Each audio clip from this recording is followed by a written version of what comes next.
Bonjour à tous et bienvenue sur cette nouvelle analyse technique des principaux indices mondiaux avec un indice allemand qui finalement s'est stabilisé ici. On a eu une attaque de la zone de support des 12 488 points avant un retour ici au-delà de cette zone. Du point de vue de la tendance, on assiste donc à une rupture ici de la dynamique suivie d'une phase de neutralisation, ce qui reste tout à fait courant. On n'a pas de signal de retournement à l'instant, même si nous avons eu ici une attaque sur la bande de Bollinger inférieure suivie d'un retour ici sous la moyenne mobile 20 qui agit en tant que résistance, la moyenne mobile 20 exponentielle.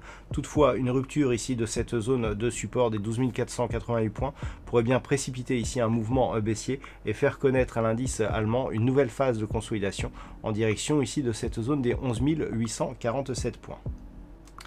Sur l'Eurostoxx 50 par contre, eh bien, nous avons connu ici une rupture de cette zone des 3276 points. On a attaqué donc la bande de Bollinger inférieure. Retour ici sur cette zone qui a agi comme résistance toute la semaine. On a aussi trouvé comme résistance la moyenne mobile 20 exponentielle. Donc par rapport à la dynamique, eh bien, on est sur une sortie ici qui est suivie d'un début de consolidation, mais il faudrait pour confirmer eh bien, cette possibilité de consolidation, une rupture baissière ici de cette zone de point bas qui se situe sur des niveaux proches ici des 3170 points. Donc pour l'instant ça reste légèrement haussier ici comme on le voit sur les histogrammes du MACD, mais nous avons quand même connu une rupture ici de ce support oblique qui a été suivi ici d'une inversion de polarité puisqu'on est directement venu ici sur la bande de Bollinger inférieure. Attention donc la semaine prochaine à une éventuelle rupture ici de cette zone des 3170 points, sachant qu'une cassure haussière ici des 3276 eh bien, invaliderait ce signal de poursuite baissière. Et puis sur le S&P 500, donc l'indice élargi américain, eh bien on continue à évoluer d'une manière totalement haussière. On a cassé donc cette zone ici des 3216 points pour au final eh bien, continuer sur ce mouvement avec une zone donc de résistance eh bien, qui s'est transformée en support. On l'avait déjà constaté la semaine dernière. On a repris le mouvement haussier cette semaine avec de nouveaux plus hauts significatifs. On a gapé ici la zone des 3280 points et on s'inscrit ici dans une poursuite de mouvement en direction ici de la prochaine zone de résistance qui se situe à 3390 points. Donc on reste sur une forte dynamique haussière sur le S&P 500 à confirmer la semaine prochaine. Et puis sur le Nasdaq, eh bien, nous sommes toujours sur une très forte dynamique haussière. Nous avions comme zone de résistance la zone des 11 000 points la semaine dernière.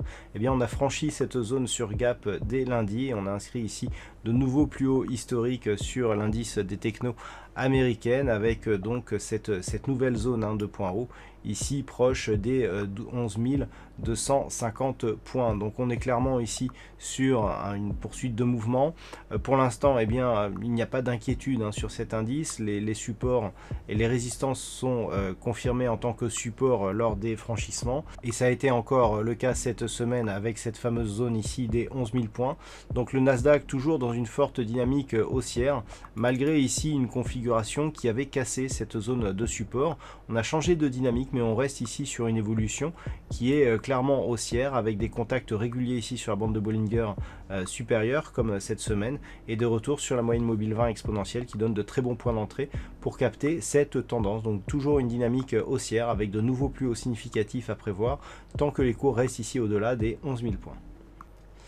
Et puis enfin on termine avec le Nikkei qui suite à la sortie ici de sa dynamique haussière continue à évoluer ici dans une zone totalement neutralisée, donc sous la résistance ici des 23 000 points et avec le support ici des 21 850 points. On a tenté d'attaquer ici ce support la semaine dernière. L'échec de franchissement a donné lieu à un rebond technique qui nous a ramené ici sur la moyenne mobile 20 exponentielle. Donc on reste sur une dynamique plutôt baissière avec une possibilité ici de sortie de ce range par le bas, mais tant que ce n'est pas le cas, eh bien c'est totalement neutre. Il faudrait donc une cassure haussière ici des 23 000 points pour relancer la dynamique, mais pour l'instant donc ça reste baissier.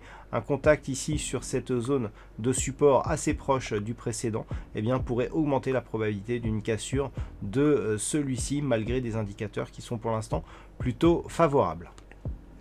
Voilà ce que l'on peut dire donc sur l'ensemble de ces indices. Passez un bon week-end et on se retrouve dès la semaine prochaine pour d'autres analyses techniques, toujours sur le site boursicoté.com.